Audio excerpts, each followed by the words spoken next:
everyone. Welcome back to Possession Arrow Podcast. We're on episode 2 here. I'm Patrick Hitman Hellman, and right beside me is Robbie. Wait, is that a blue shell? Simpson. How's it going, Rob? I'm really good, man. How are you? I'm good, thanks. Shout out to Grueling Truth, and also a shout out to Jeeves for still being here with us. Jeeves? Hello, gents. It's me, Jeeves. How the heck are you? I'm good, man. How are you? Cool. That's what's up. Doesn't even want to wait for an answer. Yeah, all right, cool. That's what's up. Which teams made the most noise at the 2019 trade deadline? Well, when it comes to the 76ers, I would say Tobias Harris and Boban are fitting in really well with the Sixers, especially Tobias. They just blew out the LeBron Lakers. And in that blowout, he put up 22 points and shot 64% from the field. Got 6 rebounds and 6 assists. Before the trade, Tobias was a fringe all-star. With the Clippers, he was averaging 20.9 points per game, 2.7 assists, so he was more of a shooter, but 7.2 rebounds. And it's pretty much going that way with the 76ers. He's already averaging 18.7 as a member of the Sixers, and all he does is really spreads the floor for Embiid and Butler to get up those shots, and even Simmons can now has space to drive or even do those nice screen and pops. I really love this trade, and Boban is Boban. He will average his numbers because he's simply taller than everyone else on the floor. And Toby and Bobby are the truth for the Sixers. Yeah, man, I think they really did some damage there in that trade. What's really cool for me is that Tobias and Boban have been best friends since they were both in Detroit. They both got traded to the Clippers last January in the Blake Griffin deal. And like you mentioned earlier, Tobias, he's having like a borderline all-star season, averaging 21, 8, and 3. And Boban, he claims the highest player efficiency rating while he's on the court, which is pretty cool in itself. Is it enough to beat the Warriors? Probably not, but it could be enough to get them to the finals. Yeah. Another big team that went for it was the Raptors. They got Marc Gasol, three-time All-Star. He's averaging 16, 8, and 5 this season, and he's one of the best passing centers in the league. I love it. He's miles ahead of JV. Sucks that they had to get rid of DeLon, but I mean, he just might be a friendly fire, a bit of a casualty just to get a better center. Like, that's what they need. Oh, yeah. This trade was my favorite trade out of the whole trade deadline. I mean, Gasol is now one of those guys, like you said, you could give him the ball and he could pass it down low, he could pass it up. Like, he's just so great with the ball. If this offense simply isn't clicking, they can just dump it down low and let the big man operate. Even in the Raptors' last game versus Brooklyn, Marc Gasol just took over late in the game, scoring 10 of his 16 points in the fourth, and it ended up being, it was a pretty close game, and then when Marc Gasol took over, they just blew him out. This allows the Raps to be more flexible with Marc Gasol, and because he's a decent three-point shooter as well, and he can really operate well on top of the key. He will improve the Raptors above everybody else, and I think this gives the Raptors a really good shot to make it to the finals. Well, and them grabbing Jeremy Lin through the buyout, I mean, he's a perfect complement while, Fred VanVleet, he's out for the next 3 weeks, maybe a month. That's right. That is, you can never have too much guard depth, in my opinion. So getting Jeremy Lin is going to be huge too. Yeah, and Trae Young was just saying that Jeremy Lin was one of his favorite players with the Hawks. He taught him like how to be a point guard and what to learn from the league and things like that. So I think he's going to be a great addition to the Raps. Another great addition to a team in the East is the Bucks grabbing Mirotic. I think he's the perfect complement to Giannis, and it's basically only costing them Thonmaker, who everyone wanted. He knows how old he is. The guy looks 40. But I mean, like, it cost them Thonmaker and a couple second-round picks to get a guy who can bomb it anywhere on the court. Bombs away. He can go forever without missing. He is so streaky, and he's quite the good shooter. I mean, they need a stretch player not named Chris Middleton, and Nikola Mirotic is a stretch player not named Chris Middleton. Yep. So it could certainly work. Yep. And like you said, he's not Chris Middleton. They have Brogdon, they have Bledsoe, they have these other shooters, but Mirotic is going to be that guy that's just going to patrol around that three. And when Giannis is driving and they just try to suck everybody in to stop Giannis, he's just going to dish it out, and it's going to be bombs away. And I mean, as a Pelican, he averaged 16.7 points and was shooting 37% from three, which isn't the best. But when you put those other guys around Mirotic, I think that's going to go way up. And per 36 minutes, he's averaging 3.3 three-pointers made. So I think he'll fit perfectly in what Budenholzer wants to do. And also I think this will help Giannis become the MVP of the season. Yuck. And then the last big one that I thought was significant, really, was Harrison Barnes going to the Kings. I mean, he was traded mid-game. He got subbed out, and then he wasn't for sure. Like, he wasn't certain that he was traded until halftime where he got the report. He's an offensive talent with no desire to defend, so he'll be perfect for the Kings. UNC alum, like, he's capable of winning, and he could be a big reason down the stretch that will help the Kings and the NBA's longest playoff drought. They haven't made it since 2006. That's crazy. I was really surprised that the Kings made this trade just because it was a smart move, and usually the Kings don't really do very much smart moves, especially in the Vlade Divac era. But this fills a hole that they had in their starting five because, you got Fox, you have Buddy, then you had Valencia, which soon will become Bagley, and then you have Cauley Stein at the five. So I think getting Barnes allows Bogdan Bogdanovic to go back to the bench, be that spark off the bench, be that guy that just, gets buckets, kind of like a Crawford, you would say. I would say just like a Crawford, yeah. But the thing that hasn't been very good right now for Barnes is he is averaging 33.5 minutes a game, but he's only scoring 10.5 points per game, and he's shooting 27% from three and 43% from the field. So his numbers aren't looking very good, and if they don't get better, I think the Kings will soon want to forget this trade. Yeah, no kidding, especially his $24 million price tag. Exactly. Very interesting. Which teams will be the winners of the 2019 off-season? All right, Jeeves. Well, I got a two-parter here for you. I'm saying it's going to be the Boston Celtics and the New York Knicks. Boston seems poised to get AD, and it looks like they will do everything in their power to do it, and I think they can create the best package. They can throw something like Marcus Smart, Gordon Hayward, Jaylen Brown, couple firsts, I think could possibly get the deal done. If you're the Knicks, you get the number one pick, which is pretty much Zion Williamson, which could be either a tasty trading chip for the Knicks. If not, then the Knicks can just keep Zion, which that's not going to hurt you at all. Also tasty. Very tasty. And then rumors are getting louder and louder that KD to the Knicks is almost all but a conclusion. And everyone is just saying if he wins the title for New York, he solidifies his legacy, and KD's all about that legacy. See, and for me, the only team that really came out ahead was the LA Clippers. Everyone's like, what are you talking about? Like, they traded their two best players, their three best players if you include Avery Bradley. And that's my point. They weren't going to beat the Warriors. They weren't going to beat the Thunder. They weren't going to beat the Rockets. They might not even make the playoffs, really. They were overachieving for the first few months. And now they're going to tank. Yeah. Now their draft picks are going to get better. Now they have a bajillion dollars to lure in free agents because they've got no one on the roster. And it's LA. Yeah. I mean, Kawhi wants to be in LA. Klay Thompson wants to be in LA. Kyrie doesn't sound like he's sticking around in Boston. Like, imagine a team that had because you can afford three superstars: Kyrie at the 1, Klay at the 2, and Kawhi at the 3. And when you have the logo managing the team too, the logo, like, Jerry West. Shout out Jerry. Shout out Jerry. Hey, Jerry.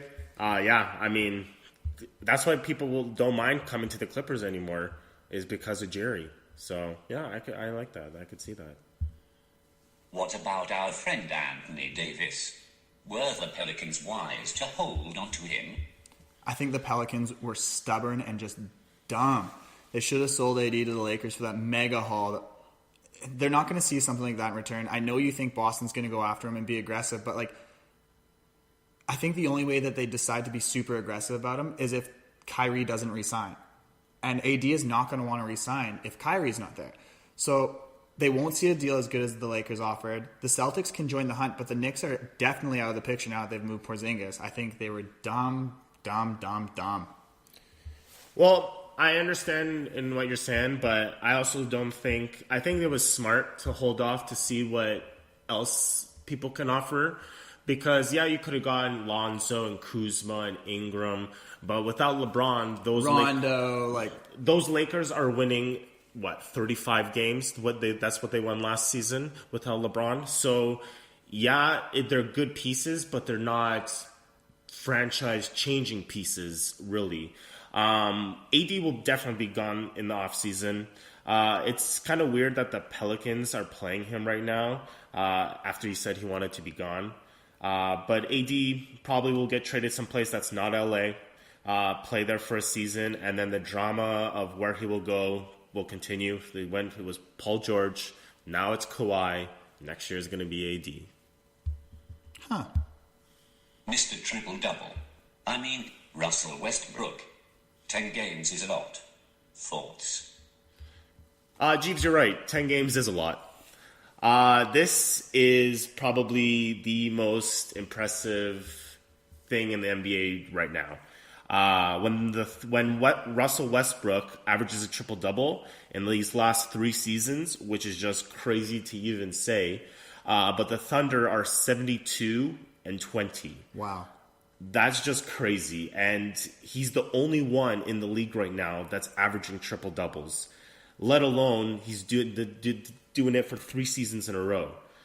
This is something that even Wilt has never done. And when you're seeing stats and Wilt, you're doing truly something special. Yeah, I mean, 10 consecutive triple-doubles is obviously insane. Like, it's never been done before. Wilt did it 9 times, and Russell actually did it 8 times before this. Yeah. But nobody seems to care. It's getting zero buzz. But remember, like, 2 seasons ago when he finished with the triple-double, averaging, everyone went nuts. It won him MVP. He did it again next year. Yeah. Harden got the MVP because it's all about offense. It's an insane record, but because people prefer offense to the all-around game, I mean, the only streak people care about right now is Harden's 30-point games. Yeah, unfortunately. 3 consecutive seasons averaging a triple-double may be the most impressive career feat. What do you guys think? Well, what do I think? I think that it is by far the most impressive feat.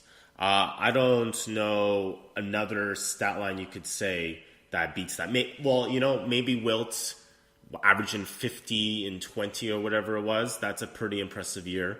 I do have to say that he was kind of a man amongst boys during those years, so I'm going to ixnay those years. Jordan averaging that 37 he did, that was pretty impressive, but I got to put Russell averaging a triple-double 3 years in a row as number 1. See, and I think it's the most impressive, like, statistical season record, whatever you want to call it, of the modern era. I mean, still nobody seems to care, though. It was cool the first time, and now it's kind of just expected from him. He's averaging career highs in both boards and assists, and it's gone kind of just meh. Yeah. Of all time, which was the correct question here, and I'll give you the correct answer, it's Wilt. 7 consecutive 30-point seasons. 10 consecutive 20-rebound seasons. He never averaged less than 18 rebounds a game. He has 14 consecutive seasons averaging 42-plus minutes per game. And in the playoffs, he's got 6 consecutive seasons averaging 25 points, 13 consecutive seasons averaging 20-plus boards, and the guy averaged 47.2 minutes per game in the playoffs. Like, everyone's like, oh yeah, but like, remember that game where he had 100 points? He also had 45 rebounds. That's crazy. That's insane. Let's talk shop. James Harden. 30-point games. Damn. Damn is right. Damn. But, Jeeves, I'm telling you right now, this ends tomorrow. I said it on the last episode. I think it ends at 30. Plus, it's been reported that James Harden has some soreness in his left arm, aka the shooting arm. So, I'm gonna give him 29 points for that night, and then the streak is done. All right, well, for this one, I'm going to go with the glasses. And James Harden, like I said earlier, his streak ends basically when an injury tells him to end. He had that shoulder He had the shoulder soreness last game, 31 points. Barely got there. 31 points. 31 points. Yeah. 2 points over. Right. Yeah. So the soreness is going to get to him this time. Mr. LeBron James. His All-Star selections. Was it tampering? Kinda. I guess. I mean, Giannis got on. Why didn't everyone else, right? Called him out. He's just like, isn't that tampering? Like, he knew it. His selections were KD, Kyrie, Clay, all free agents. James, the Hitman Harden. AD, another free agent. And then somewhere in the translation there, Dame was also in there. And he's a trade target. I think LeBron should have just went all out. And with the last starting pick, drafted Kemba over James Harden, who's also a free agent. Right. You can never have too many friends in the NBA. He's got a big old banana boat. You know, like Banana yacht. Shut up, bananas. I get where you're coming from, but I don't really think it was tampering. It was hilarious when Giannis called him out for it. But Giannis could have chosen AD with his first pick of the reserves, but he went with his boy Chris Middleton. So I don't think it was tampering, but I do think LeBron for that whole weekend, and especially on that All-Star game, will be reminding AD and all those fellas how great it would be to all play together in LA. Yeah, dinner's on LeBron. Oh, big time. Big time dinners for big time players. Which team will win the All-Star game? Team James or Team Antetokounmpo? I think you nailed it, Jeeves. Jeeves, it is a tough last name. LeBron has the better team, but I'm going to go Team Antetokounmpo. And I just want one dunk on LeBron. Just one where Giannis just crowns him. LeBron does not go up for that. Yeah, I really hope he makes the mistake and goes, and Giannis just crushes it. But I do have to say LeBron does have the better roster, but I'm just looking for the bigger humiliation. See, and Team Giannis, he's favored at 2-1, but I have to go with my boy LeBron. Like, it's going to be LeBron for sure. It just has to be. I mean, and these are literally like my favorite player versus your favorite player. Pretty much. So it's got to be. And I would never take your favorite player. Give me LeBron. Wait, we have sponsors. I wonder which podcast to enjoy today. Here's Pardon the Interruption. Here's Undisputed. Okay. Oh, nice. Possession Arrow. New episode. A click. Don't know what to do tonight? Grab a little bottle of wine, sit back, relax, and enjoy some Possession Arrow podcast. Spill the beans. The beans are spilling. My name's Jeeves and the beans are spilling. Blankety blank will win the 3-point contest and it will be blank. All right, this one's easy. Steph Curry will win the 3-point contest and it will be expected. It's in Charlotte. The guy's from Charlotte. It's going to be a no-brainer. Give me Steph all day. Damn, I have Steph as well. Yeah, you got it. And I say that it's going to be a blowout.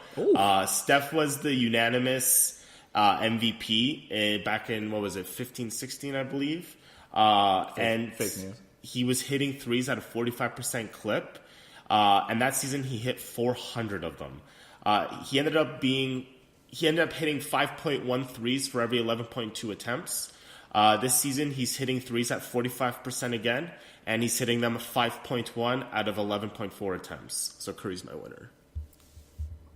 Okay. The slam dunk contest will be blank and it will be won by blank. The slam dunk contest will be overdue and won by Dennis Smith Jr. I knew you'd take him. That's my guy. And he should have won it before. He got hosed last year. He got third. Just hand it over to him. It's his. He's going in hard.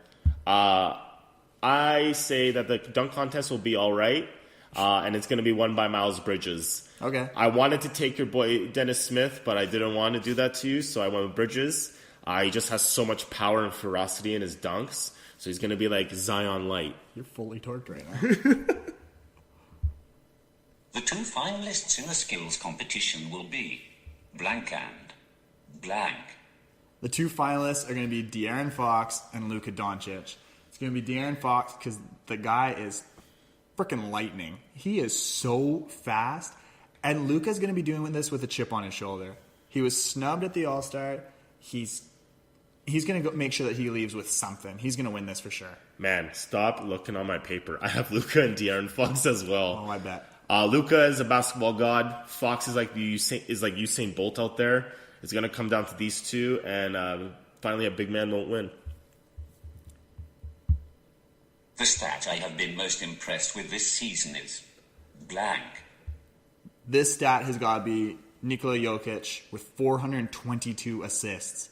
He's fourth in assists this season. The next player that isn't a guard is Kevin Durant at 13th with 327, which is almost 100 less than Jokic.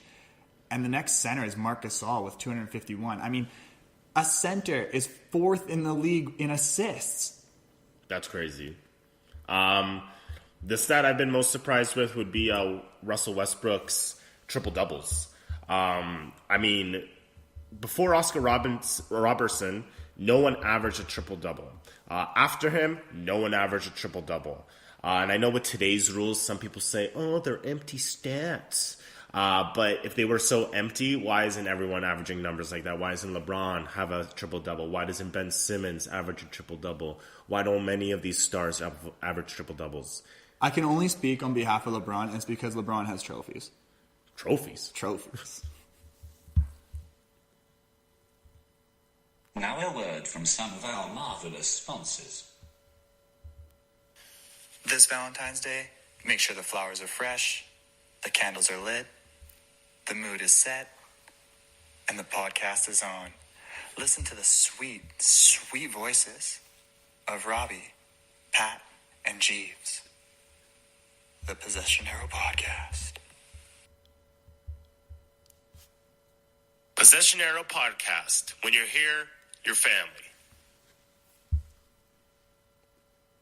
NCAA, aka Zion Watch.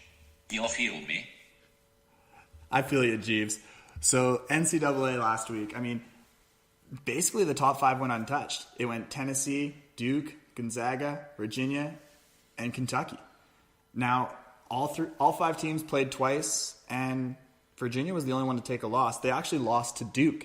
Tennessee still sits on top of the AP polls for a fourth week in a row. Many people think number 2's Duke win against, number 3 Virginia should have been enough to secure the number 1 spot, but Tennessee shouldn't be penalized for having a lighter schedule this week. Tennessee, they'll be tested again on Saturday, though, against number 5 Kentucky, and if they win against the Cats on the road, then they may certainly just win out altogether. Touching on Duke's victory against Virginia, they looked good, though. They went on the road and took the game over by storm in an 81-71 win. RJ Barrett finished with a game-high 26 points. Zion followed with 18. Reddish chipped in 17. The big three scored 61 of the 81 points. And Trey Jones, he pushed in 13, 16 rebounds, and 7 assists. The top 5 seeds could be completely shaken up this time next week, though. Wow. On this week's episode of Whatever Happened to Mr. Sebastian Telfair. Mr. Sebastian Telfair. What a story he is. Well, last week we left you off with Anthony Bennett. This year, as Jeeves said, we got Sebastian Telfair, who was drafted 13th overall by the Portland Trailblazers. Just standing at 6 feet tall, this electric high school point guard from Brooklyn made his mark with his blinding quickness, agility, and, those and one type handles. His nickname was Bassy. Averaged an outstanding 33.2 points per game at Lincoln and holds the school record for points in a game at 61. However, he was a raw as a defender and underwhelming shooter. So many scouts believed at least 1 year in college would have made him the kind of great player that he was in high school and kind of what his career hinted he could be. As a rookie, the 18-year-old Brooklyn-born baller played in 68 games, which is respectable, but only started 26 and averaged only 19.6 minutes per game. Every once in a while, he would zoom a pass by a defender's head for a layup, blow by 3 guys on his way to an easy bucket. Things never got going, it seemed, though, for Telfair. Despite the low number of minutes, Telfair averaged nearly 7 points and just over 3 assists per game. However, in February of 2006, a loaded gun was found in a Blazers private jet in some of Telfair's things. He served a 2-game suspension for violating the NBA's rule against firearms while engaging in the league's business, but lucky enough, no charges were filed. So he literally pulled the arenas before Gilbert could. In the summer of 2006, prior to his third season, the Blazers traded Telfair along with center Theo Ratliff and a 2008 second-round pick to the Boston Celtics for guard Dan Dickau, probably remember him, forward Rafe LaFrentz, who is best known for botching that sweet Jason Williams pass in an All-Star game. You know I love my dick out. And Randy Foye, who was later traded to Minnesota for Brandon Roy. So it kind of worked out for them. So good thing Portland had some people that knew what they were doing. Telfair really never got back on track with his career. By season's end, the Celtics were in the market for a new point guard, and Telfair was in the market for a new team. Telfair was then stopped by police on the Bronx River, going 77 miles per hour in a 45 zone. He was driving with a suspended Florida license and a loaded .45 caliber pistol, because we all do that, right? Shortly thereafter, Telfair's rookie contract was terminated by the Celtics and absorbed the remaining $2.56 million he was owed. Things then changed. Telfair started to get his life together, and it kind of showed on the court. He was signed in 2007 to the Minnesota Timberwolves, where he averaged 9.3 points per game, 5.9 assists, and a steal in 32 minutes per game. And then in 2008, in 27 minutes per game, he got 9.8 points, 4.6 assists, and 1 steal per game. So things were looking up for Telfair. He ended up jumping from team to team after that. He played for the Clippers in 2009, Cleveland then in 2009, Minnesota again for 2010, Phoenix for 2011-2012, Toronto for 2012-2013, was out of the league in 13-14, and came back with OKC just to play 16 games and average 8.4 points. Might have been all that pressure or stress of the NBA that got to Telfair, because you know when you're 18 and labeled the next big thing to come into the NBA, that's a lot of pressure to bear on your shoulders. And I mean, not everyone is LeBron. Telfair ended up having a role player type of career, so it seems like the college route would have been the better way to go for him and develop his skill. Sebastian Telfair and loaded firearms. Shoot or shoot. Pew, pew, pew. Swipe right this Wednesday to the Possession Arrow podcast. Hey. I have 100 girlfriends, and I still find time to listen to the Possession Arrow podcast. I make time for things that matter. Wednesday night money makers. The gents went 6-1 last week. You probably made some cash money, son. We be all about that drip drip. Yeah, that's right. We went 6-1. We be all about Drippin'. that drip. Drippin'. Drippin'. Super soca, if you will. I will. All right. Brooklyn Nets or the Cleveland Cavs? I'm going to go with the Nets on this Give one. me the Nets. Bucks Pacers. Bucks. Yeah. Done. Sixers Knicks. Sixers. Yup. Wizards Raps. I'm going to go Raps. I'm going to go Raps. Yeah. Pistons Celtics. I'm going to throw a curveball. I'm going Pistons. That's wrong. Celtics. Oh. Grizzlies Bulls. Bulls. They're both garbage, so. Give me the Grizzlies. Rockets Wolves. Rockets. Yeah. Yeah. I mean, James Harden's going to throw down another 50 burger, so. He's going to have to restart that streak, though. I doubt it. Heat Mavs. Luka. Yeah, give me Luka. Kings Nugs. Nugs. Love me Nugs. I'm going to go Kings because the Nugs are on a 4-game losing streak. It's got to stop. You got to stop. Stop right now. You know who you can't stop? The Golden State Warriors. Or the Portland Trailblazers. Give me the Dubs. They've won 15 of 16 and 11 on the road. They look so good. Yeah. I need the Warriors. Can't stop them. Oh. Last but not least, Suns Clippers. That's an easy one. Clips. Give me the Suns. Son? Ooh. Jamal Crawford. 38, 6, and 10. Devin Booker. Not around. Yeah. Yeah, okay. That makes a lot of sense. He might be around, but he's not scoring. Sorry. Hey, what you listening to? Possession Arrow podcast? Oh, give me a headphone. I want to listen to it. Is this episode 2? Yeah, just came out. Sweet. Sweet. All right. On today's date in basketball history.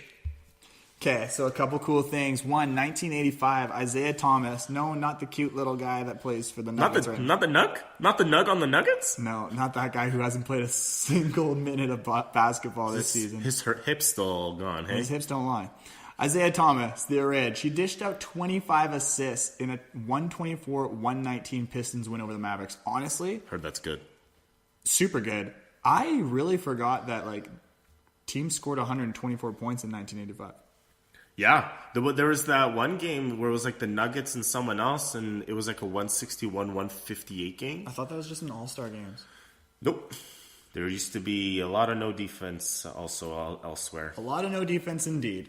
And also, I mean, Wilt, you've heard of him, Wilt Chamberlain. He scored 51 on today's date for the San Francisco Warriors, 58 for the Philadelphia 76ers, and 65 all on today's date. 3 separate years. I don't want you to think he played 3 times in one day. For the Philadelphia Wouldn't put it Warriors. past him. Yeah, Wilt's the greatest. Yeah, I would say so. But Robbie, speaking about the Warriors, how was your trip down south? Oh, down south. Well, way down yonder in the Chattahoochee or whatever. It was so good, man. So for people who don't know, I was actually able to go watch the Golden State Warriors battle it out with my Miami Heat at Oracle Arena. Saw his boy, D-Wade. Shout out to D-Wade. Shout out to you, Wade. I know you're listening, Dwayne. Yeah, it was insane. I mean, the Warriors ultimately took it 120-118, which might have been for the best because there would have been so many angry Warriors fans. And Oh, yeah. parking was already crazy. I wish Dion wasn't the guy who took the last shot, though. Yeah. I certainly knew it wasn't going to be Dwayne Wade. I wish it was Dwayne Wade. 120-118, 5 seconds left. They call a timeout. They've got the ball at half. They go for a 3-ball. They go for the win. No guts, no glory. Coach Spo, just chill out, man. He didn't want OT. He had Chill plans. out, man. He had dinner plans. And I didn't have plans. I was anticipating overtime. Bro, I'm still full from lunch. Kids, keep this going. Yeah, come on, man. I overate. Anyway, thank you so much for listening to us. Possession Arrow Podcast. Check us out on Wednesdays. Hit us up on Instagram at Possession Arrow. You know what? Slide in our DMs. Say, yo, love the pod. Yo, how y'all doing? Yo, I just followed you. And you know what? We'll sauce you a follow back. We all about that love, baby. We do that. We all about that love.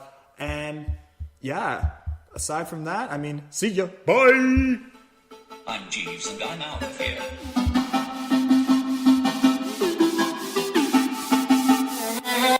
here.